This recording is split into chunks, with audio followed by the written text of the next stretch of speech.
रामचंद्राय नमः। श्री सीतारामचंद्राभ्यां नमः। ओम राम रामाय नमः। ओम ह्रीं रामाय नमः। ओम श्रीं रामाय नमः। ओम ऐं रामाय नमः। श्री रामचंद्र चरणो मनसा स्मरामि। श्री रामचंद्र चरणो वचसा गृह्णामि। श्री रामचंद्र चरणो शिरसा नमामि। श्री रामचंद्र चरणो शरणं प्रपद्ये। नमस्कार वडीलों मित्रों, मैं ठक्कर आशीष आपका श्रीमद वाल्मीकि रामायण ओरिजिनल श्री राम कथा में हार्दिक स्वागत करता हूँ। This is original Valmiki Ramayan narrated by Valmiki Rishi, the glory of Bhagwan Shri Ram. Jai Shri Ram, Jai Jai Shri Ram. Publish by Gita press Gorakhpur. ये एपिसोड नंबर 163 होने जा रहा है। अरण्यकांड का 52वां सर्ग। अब तक हमने देखा कि जटायु ने बहुत वीरतापूर्वक रावण का रथ भी तोड़ दिया, उसको घायल भी कर दिया। फिर अंत में रावण ने तलवार से जटायु के पंख, हाथ, पैर सब काट दिए। अंत तक लड़े जटायु। उन्होंने समझाने का भी प्रयत्न किया कि रावण ये तू गलत कर रहा है। तो आज देखिए आगे क्या होता है। शुरू करते हैं आज का एपिसोड लेके श्री राम प्रभु का नाम। जय श्री राम। 52वां सर्ग, रावण द्वारा सीता जी का अपहरण। 52 सर्ग, कैंटो 52। रावण के द्वारा मारे गए गृद्धराज की ओर देख चंद्रमुखी सीता अत्यंत दुखी होकर विलाप करने लगी। मनुष्य को सुख दुख की प्राप्ति के सूचक लक्षण स्वप्न, पक्षियों के स्वर तथा उनके दाएं बाएं दर्शन आदि शुभाशुभ निमित्त अवश्य दिखाई देते हैं। Sore distress to perceive the aforesaid king of vulture mortally wounded by Ravana. Sita, whose countenance resembled the full moon, the king of stars, for her part wailed as follow, addressing Sri Ram. Omens, dreams, and the sight of the movement of birds and deer, etc., to one's left or right, and the hearing of their cries are invariably found to foreshadow joy or sorrow in the case of human beings. ककुत्स Kulbhushan Shri Ram मेरे अपहरण की सूचना देने के लिए निश्चय ये मृग और पक्षी अशुभ सूचक मार्ग से दौड़ रहे हैं, परंतु उनके द्वारा सूचित होने पर भी अपने इस महान संकट को अवश्य ही आप नहीं जानते, क्योंकि जानने पर आप इसकी उपेक्षा नहीं कर सकते थे।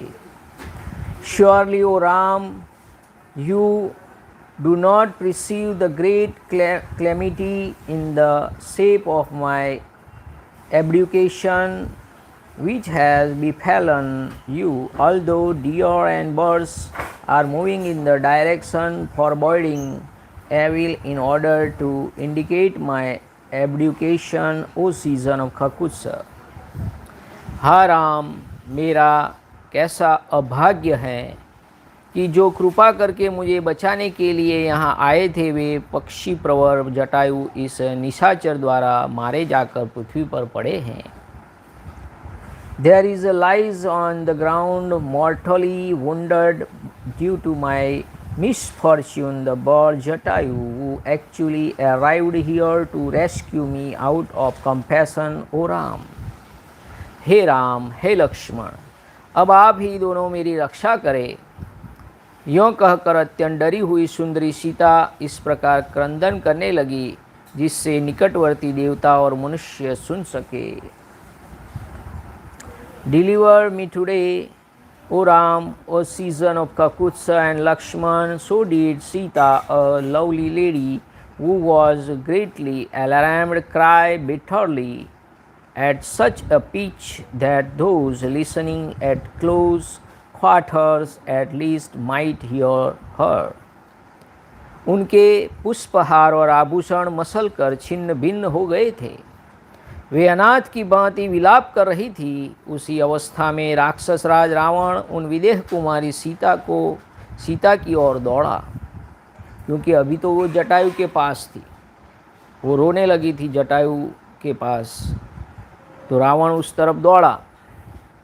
Ravan the Caesarean lord of the ogre darted towards the aforesaid Sita, princess of the Videha territory, whose garland and ornaments had been squeezed and who was wailing like a woman without her lord. वे लिपटी हुई लता की भांति बड़े बड़े वृक्षों से लिपट जाती और बारंबार कहती, मुझे इस संकट से छुड़ाओ छुड़ाओ। सॉरी। इतने में ही निशाचर राज उनके पास जा पहुंचा। Ravan, the suzerain lord of the ogres, approaches the aforesaid Sita, who was embracing huge trees like a climber, and twined them, saying again and again, save me, O trees. One में श्री राम से रहित होकर सीता को राम राम की रट लगाती देख उस काल के समान विकराल राक्षस ने अपने ही विनाश के लिए उनके केस पकड़ लिए। सीता जी का इस प्रकार तिरस्कार होने पर समस्त चराचर जगत मर्यादा रहित तथा अंधकार से आच्छादन सा हो गया।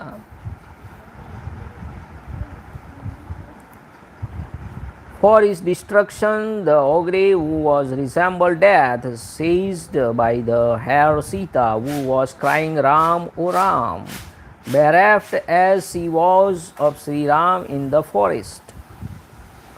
वहाँ वायु की गति रुक गई और सूर्य की भी प्रभा फीकी पड़ गई।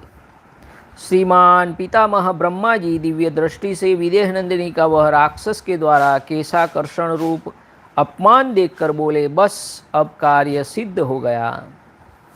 When Sita, a princess of the Videha territory, was assaulted in this way, the whole world, including the animate and the inanimate creation, went out of order and was enveloped in thick darkness.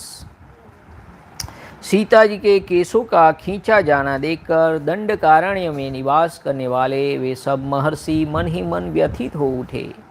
साथ ही अकस्मात रावण का विनाश निकट आ जाना उनको बड़ा हर्ष हुआ। बेचारी सीता हा राम कहकर रो रही थी, लक्ष्मण को भी पुकार रही थी। उसी अवस्था में राक्षसों का राजा रावण उन्हें लेकर आकाश मार्ग से चल दिया।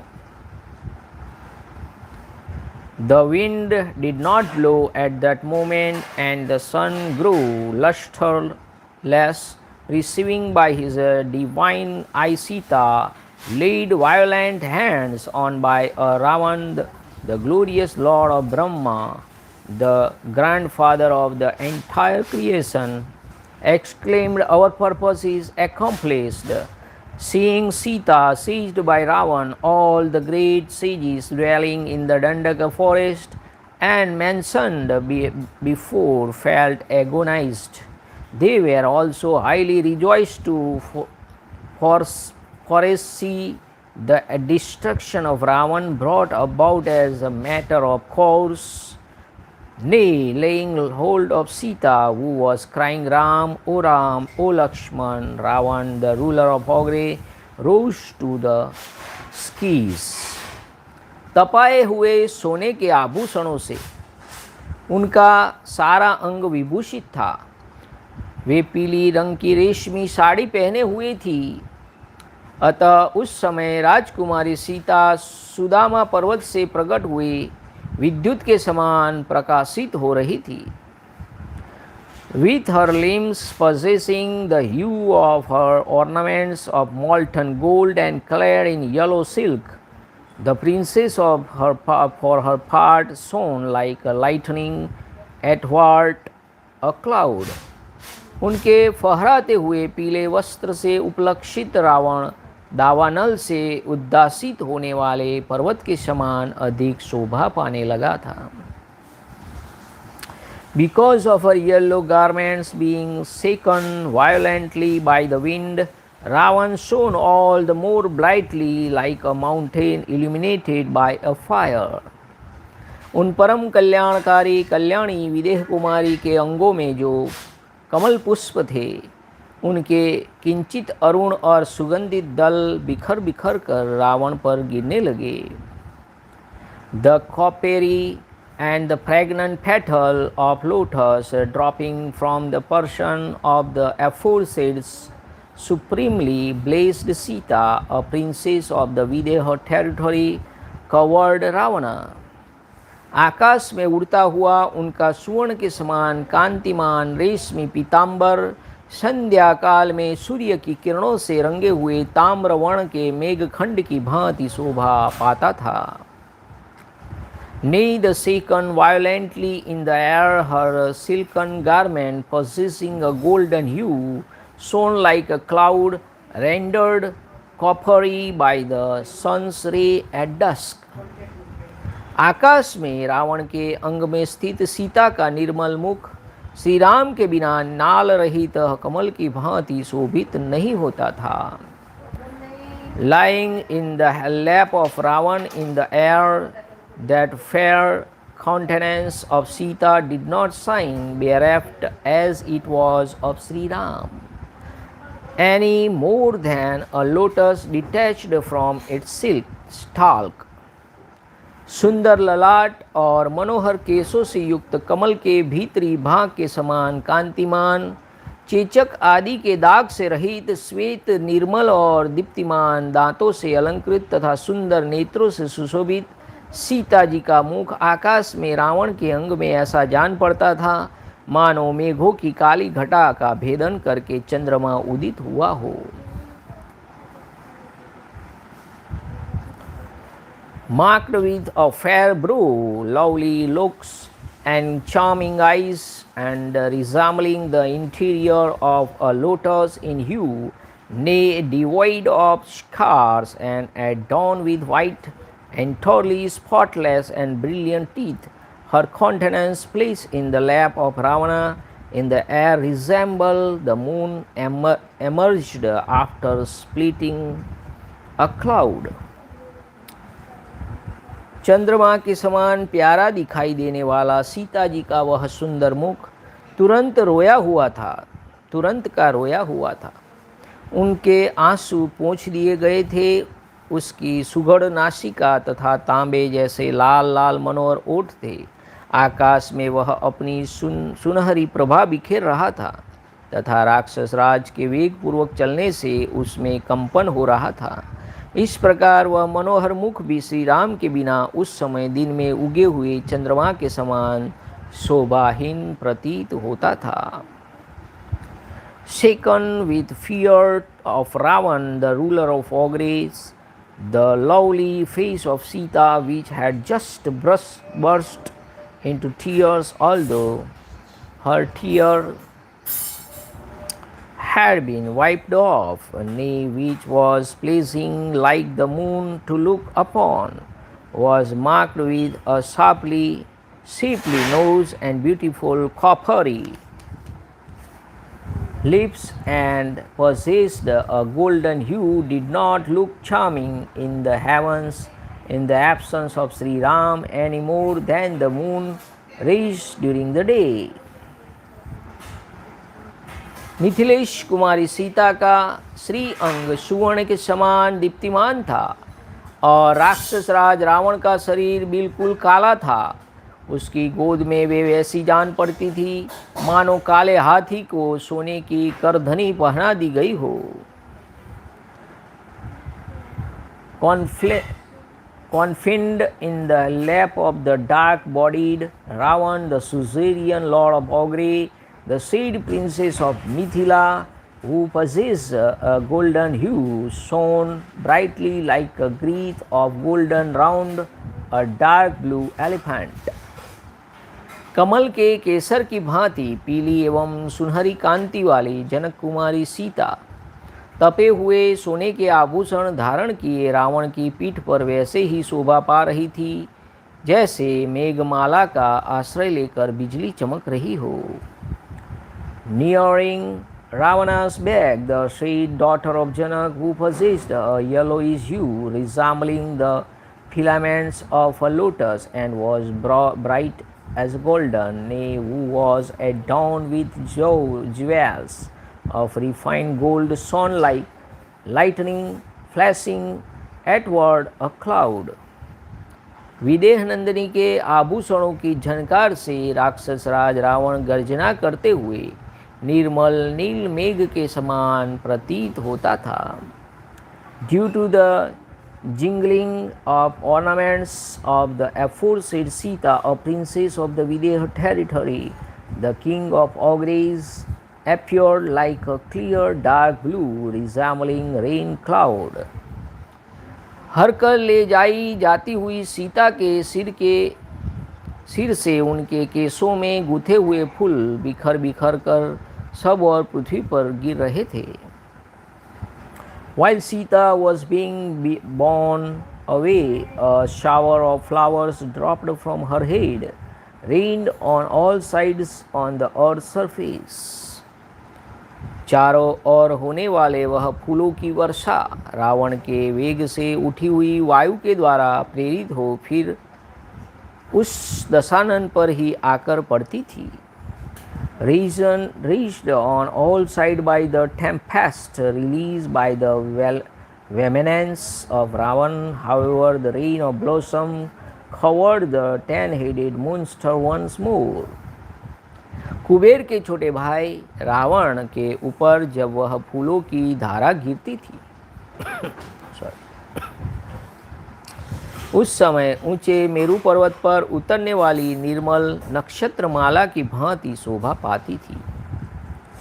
The shower of flowers descended on Ravan, a younger half brother of Kuber, as does the immaculate belt of the lunar mansion descend on Mount Meru, the foremost of mountains.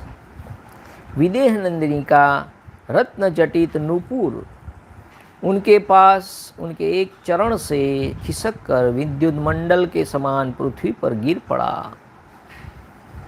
A bezeled anklet of gold loosened from a foot of Sita, a princess of Videha territory, and resembling a circular flash of lightning dropped on the earth's surface. वृक्ष के नूतन पल्लव के समान किंचित अरुण वर्ण वाली सीता उस काले कलुटे राक्षस राज को उसी प्रकार सुशोभित कर रही थी जैसे हाथी को कसने वाला सुनहरा रस्सा उसकी शोभा बढ़ाता हो. Ruddy like shoots of certain trees, the aforesaid princess of the Videha kingdom adorned the dark-limbed king of Ogre as a wreath of gold would adorn an elephant. आकाश में अपने तेज से बहुत बड़ी उल्का के समान प्रकाशित होने वाली सीता को रावण आकाश मार्ग का ही आश्रय ले हर ले गया. Betaking himself to the heavens, the younger brother of Kuber, Ravan, son of the sage Visrasrava, bore away the celebrated Sita, who was blazing with her own effulgence as a big meteor in the heavens. Janaki के शरीर पर अग्नि के समान प्रकाशमान आभूषण थे. वे उस समय खन खनन की आवाज करते हुए एक एक करके गिरने लगे मानो आकाश से ताराएं टूट टूट कर पृथ्वी पर गिर रही हो. The aforesaid jewels of Sita, shining like a fire, drop on the earth surface with a jingling sound like one away meteors falling from the firmament। उन विदेह नंदिनी सीता के स्तनों के बीच से खिसक कर गिरता हुआ चंद्रमा के समान उज्जवल हार गगन मंडल से उतरती हुई गंगा के समान प्रतीत हुआ। Dissociated from the heart of the aforesaid princess of the Videha territory and dropping down the necklace of pure pearls which shone like the moon, the Caesarean lord of the stars looked like the Ganga descending from the heavens. Ravan के वेग से उत्पन्न हुई उत्पात सूचक वायु के झंकोरों से हिलते हुए वृक्षों पर नाना प्रकार के पक्षी कोलाहल कर रहे थे। उन्हें देखकर ऐसा जान पड़ता था मानो वे वृक्ष अपने सिरों को हिला हिला कर संकेत करते हुए सीता से कह रहे थे कि तुम डरो मत। Violently shaken by the portentous blast released by the flight of Ravana and inhabited by birds of every description, the trees with their topmost branch set into motion said to Sita as it were, "Don't be afraid." जिनके कमल सूख गए थे और मत्स्य आदि जलचर जीव डर गए थे, वे पुष्करणियाँ उत्साहीन हुई मिथिलेश कुमारी सीता को मानो अपनी सखी मानकर उनके लिए शोक कर रही थी। With their faded lotus and frightened fish and other aquatic creatures, the lotus pond as it were felt sorry for the princess of Mithila as for a dispirited friend। उस सीता जी के समय सीता हरण के समय रावण पर रोष सा करके सिंह, व्याघ्र, मुर्ग और पक्षी सब ओर से सीता जी की परछाई का अनुसरण करते हुए दौड़ रहे थे। Collecting from the all side lions, tiger as well as other bats and the birds angrily rushed behind on the occasion following the shadow of Sita। जब सीता जी हरी जाने लगी, उसी समय वहाँ के पर्वत झरनों के रूप में आंसू बहाते हुए ऊंचे शिखरों के रूप में अपनी भुजाएं ऊपर उठाकर मानो जोर जोर से चित्कार कर रहे थे। While Sita was being carried away by Ravana, mountains with their faces bathed in tears in the form of cataracts and which their arms uplifted in the form of pigs screamed as it were। Sita ji का हरण होता देख श्रीमान सूर्यदेव दुखी हो गए, उनकी प्रभा नष्ट सी हो गई तथा उनका मुखमंडल पीला पड़ गया। Seeing Sita, a princess of the Videha territory, being borne away by Ravana, the glorious sun itself felt wretched, with its splendor totally eclipsed and its orb rendered pale। हाय हाय, जब श्री रामचंद्र जी की धर्मपत्नी विदेह नंदिनी सीता को रावण हर कर लिए जा रहा है, तब यही कहना पड़ता है कि संसार में धर्म नहीं है, सत्य भी कहाँ है, सरलता और दया का भी सर्वथा लोप हो गया है। इस प्रकार वहाँ झुंड के झुंड एकत्र हो सब प्राणी विलाप कर रहे थे, मृगों के बच्चे भयभीत हो दीन मुख से रो रहे थे। The righteousness is extinct, how then could truth prevail? Guilelessness is no more, nor is there kindness now that Ravana is carrying away Sita, a princess of Videha kingdom and the consort of Shri Ram. So did all living beings lament in multitudes, even fawns shed tears with dejected looks, greatly alarmed।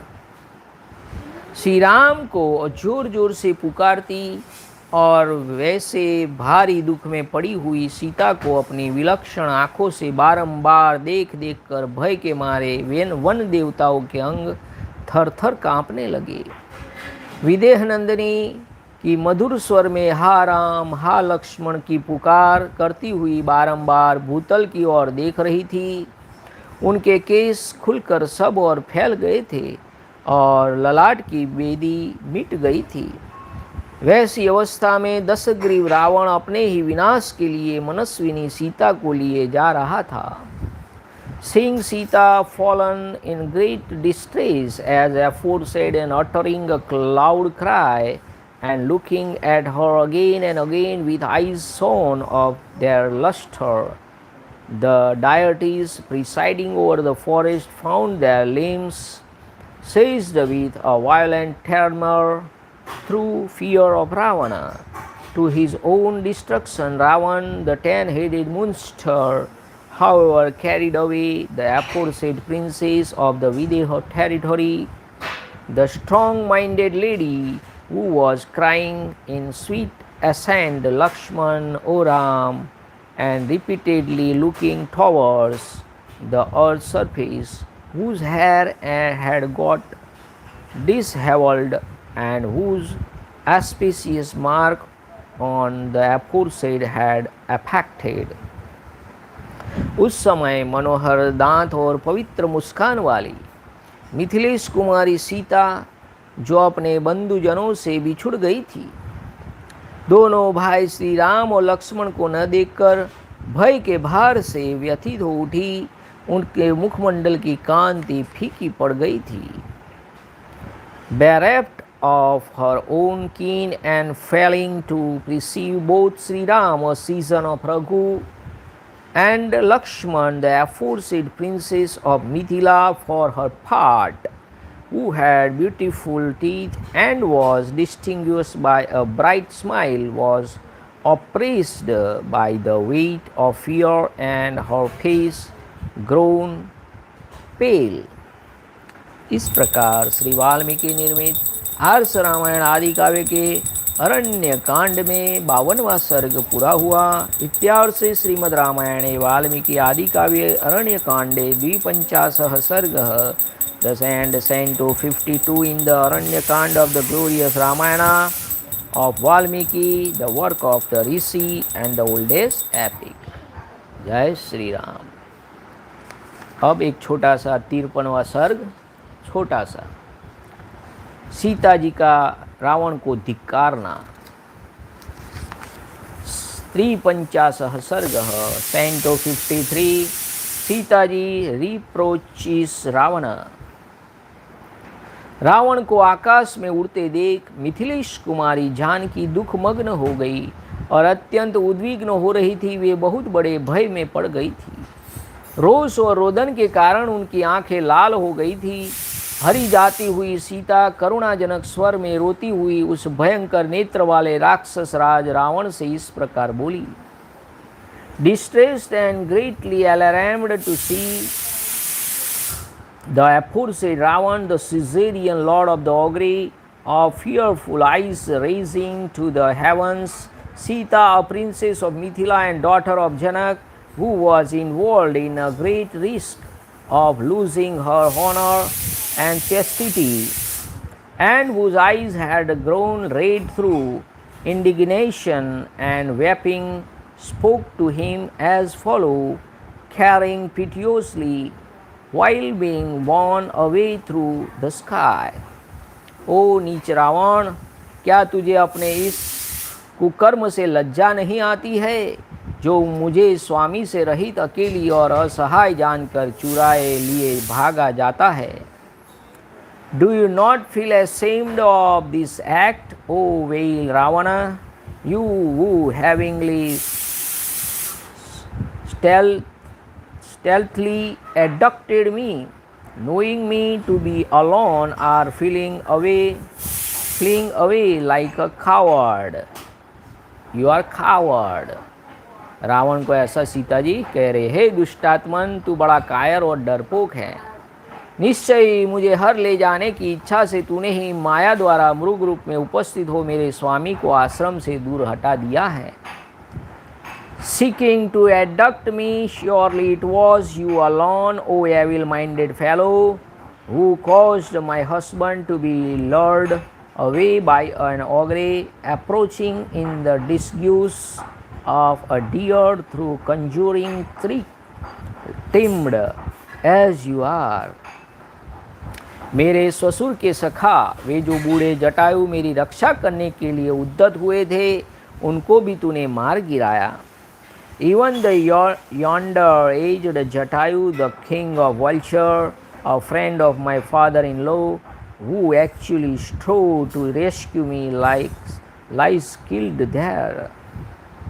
हे नीच राक्षस रावण, अवश्य तुझ में बड़ा भारी बल दिखाई देता है, क्योंकि तू बूढ़े राक्ष पक्षी को भी मार गिराता है। तूने अपना नाम बताकर श्री राम लक्ष्मण के साथ युद्ध करके मुझे नहीं जीता है। ओ नीच, जहाँ कोई रक्षक न हो ऐसे स्थान पर जाकर पराई स्त्री के अपहरण जैसा निंदित कर्म करके तू लज्जित कैसे नहीं होता है। Indeed, the highest valor is seen in you in that I have not been won by you in the combat with my husband, even after disclosing your name, O vile ogre. How do you not feel ashamed even after perpetrating such a reproachful act as bearing away a woman, much more the wife of another, and that too in a lonely place where there is none to protect her? तू तो अपने को बड़ा शूरवीर मानता है, परंतु संसार के सभी वीर पुरुष तेरे इस कर्म को द्रुणित, क्रूरतापूर्ण और पाप रूप ही बताएंगे। People will proclaim throughout the words the aforesaid act of yours, even though you pride yourself on your valor as reproachful, extremely cruel, and most unrighteous. तूने पहले स्वयं ही जिसका बड़े ताव से वर्णन किया था, तेरे उस शौर्य और बल को धिक्कार है। कुल में कलंक लगाने वाले तेरे ऐसे चरित्र को संसार में सदा ही धिक्कार ही प्राप्त होगा। इसीलिए तो हम रावण को जलाते हैं हर दिवाली पे, दशहरा पर। सीता जी कह रही है, देखिए ये सच हुआ, तूने पहले स्वयं ही जिसका बड़े ताव से वर्णन किया था, तेरे उस शौर्य को, बल को धिक्कार है। कुल में कलंक लगाने वाले तेरे इस ऐसे चरित्र को संसार में सदा धिक्कार ही प्राप्त होगा। Fire upon your valor and energy too, of which you spoke at that time, and as accursed in the world in such conduct of yours, which bring reproach on your race. किंतु इस समय क्या किया जा सकता है, क्योंकि तू बड़े वेग से भागा जा रहा है। अरे 2 घड़ी भी तो ठहर जा, फिर यहाँ से जीवित नहीं लौट सकेगा। Of course, what can be done just at this moment when you are flying with such speed? Halt you but for an hour or so and you will not return alive. उन दोनों राजकुमारों के दृष्टिपथ में आ जाने पर तू सेना के साथ हो तो भी 2 घड़ी भी जीवित नहीं रह सकता है। Having reached the range of sight of those 2 princes, Shri Ram and Lakshman, you will surely not be able to survive even an hour or so, no matter if you are followed by an army. जैसे कोई आकाशचारी पक्षी one में प्रज्वलित हुए दावानल का स्पर्श सहन करने में समर्थ नहीं होता है, उसी प्रकार तू मेरे पति और उनके भाई दोनों के बाणों का स्पर्श किसी तरह नहीं सह सकता है। You will in no way be able to bear the impact of their arrows any more than a bird is able to bear the impact of a blazing fire in a forest. हे रावण, यदि तू मुझे छोड़ नहीं देता है तो मेरे तिरस्कार से कुपित हुए मेरे पतिदेव अपने भाई के साथ चढ़ आएंगे और तेरे विनाश का उपाय करेंगे। अतः तू अच्छी तरह अपनी भलाई सोच ले और मुझे छोड़ दे, यही तेरे लिए अच्छा होगा। नीच, तू जिस संकल्प या अभिप्राय से बलपूर्वक मेरा हरण करना चाहता है, तेरा वह अभिप्राय व्यर्थ होगा। मैं अपने देवोपम पति का दर्शन न पाने पर शत्रु के अधीनता में अधिक काल तक अपने प्राणों को नहीं धारण कर सकूंगी। निश्चय ही तू अपने कल्याण और हित का विचार नहीं करता है। जैसे मरने के समय मनुष्य स्वास्थ्य के विरोधी पदार्थ का सेवन करने लगता है, वही दशा तेरी है। प्रायः सभी मरणासन्न मनुष्य को पथ्य, हितकारी सलाह या भोजन नहीं रुचता है। Therefore, duly considering your own welfare, you had better leave me alone. O Ravan, and urged by my abdication, my lord with his younger brother Lakshman will strive for your destruction.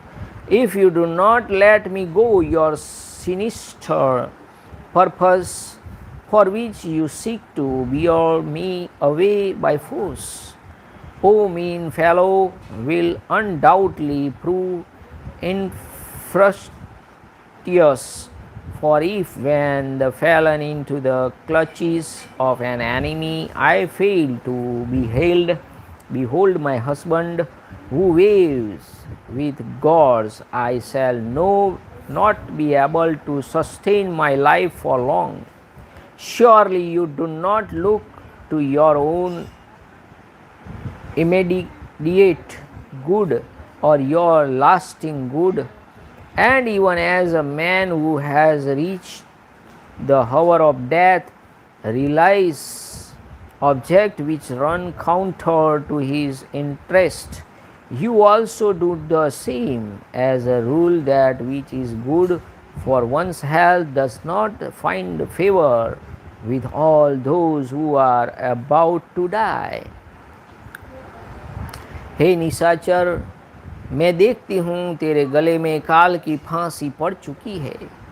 इसी से इस भय के स्थान पर भी तू निर्भय बना हुआ है। I know you to be caught in the noose of death about your neck indeed, in that you do not feel defendant in embarking on this risky adventure of abducting the virtuous wife of a hero, who prowler of the night. हे रावण, अवश्य ही तू सुवर्णमय वृक्ष को देख रहा है। अगले episode में हमने जो मरने वाला होता है उसके सोने के वृक्ष दिखाई देते हैं। तो सीता जी रावण को कह रही है, अवश्य तू सुवर्णमय वृक्षों को देख रहा है, रक्त का स्रोत बहाने वाले भयंकर वैतरणी नदी का दर्शन कर रहा है, भयानक असीपत्र वन को भी देखना चाहता है, तथा जिसमें तपाए हुए सुवर्ण के समान फूल तथा श्रेष्ठ वैदूर्य मणि नीलम के समान पत्ते हैं, और जिसमें लोहे के कांटे चीने गए हैं, उस तीखी सालमली का भी तू शीघ्र ही दर्शन करेगा। निर्दयी निशाचर, तू महात्मा श्री राम का ऐसा महान अपराध करके विषपान किए हुए मनुष्य के भांति अधिक काल तक जीवन धारण नहीं कर सकेगा। रावण, तू अटल कालपास में बंध गया है। Obviously you are vividly waving trees as made of gold, an unmistakable sign of approaching death. Nay, you are going to see the near future. O Ravan, the fearful river Vitraining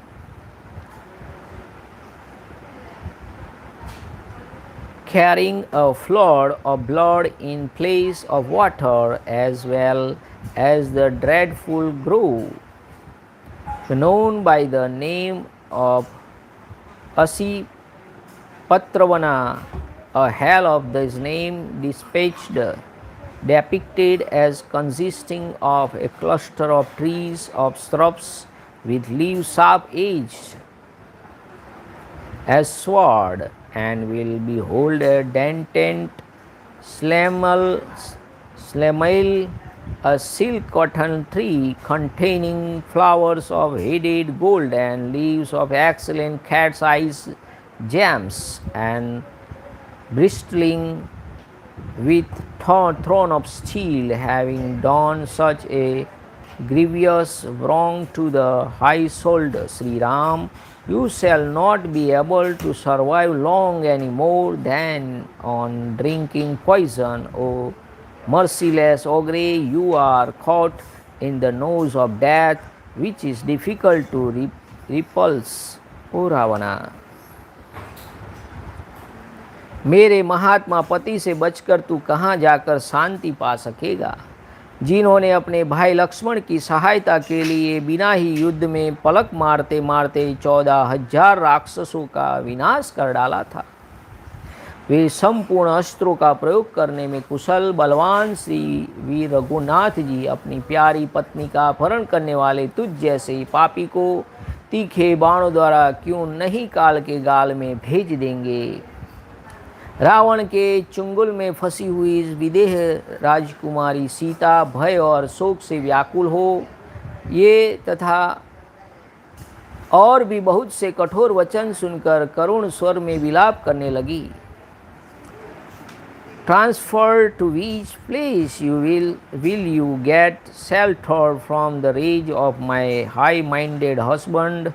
How will the aforesaid Shri Ram, a son of Raghu, a mighty hero who is adept in the use of all mystic missile, not dispatch with sharp arrows you, who are carrying away his beloved spouse, having uttered this and many other harsh words, while still entrapped by Ravana, Sita, a princess of the Videha territory, who was fully possessed with fear and grief, wailed piteously, so the tradition goes.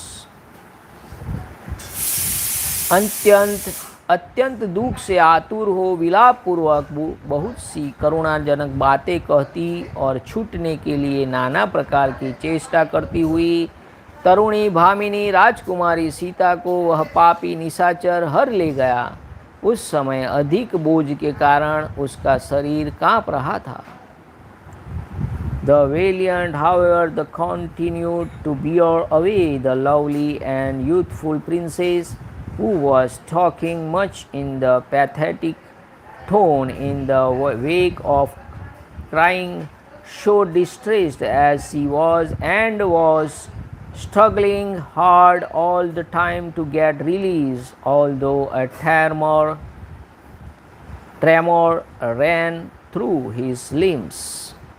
इस प्रकार श्री वाल्मीकि निर्मित आर्ष रामायण आदि काव्य के अरण्य कांड में 53वां सर्ग पूरा हुआ।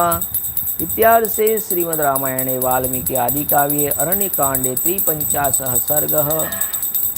Thus ends Canto 53 in the Aranyakand of the glorious Ramayana of the Valmiki, the work of Rishi and the oldest epic. Jai Shri Ram. Namah Parvati Pataye. हर हर महादेव हर। ओम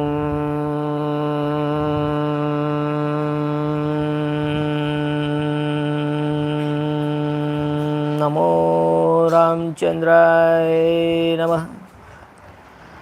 श्री सीताराम चंद्राभ्यां नमः। ओम राम रामाय नमः। हरे राम राम राम हरे हरे, हरे कृष्णा कृष्ण कृष्ण हरे हरे, हरे राम राम राम हरे हरे, हरे कृष्णा कृष्ण कृष्ण हरे हरे, हरे राम राम राम हरे हरे, हरे कृष्णा कृष्ण कृष्ण हरे हरे, हरे राम राम राम हरे हरे, हरे कृष्णा कृष्ण कृष्ण हरे हरे। सिया राम जय जय राम, सिया राम जय जय सिया राम, रघुपति राघव राजा राम, पतित पावन सीताराम।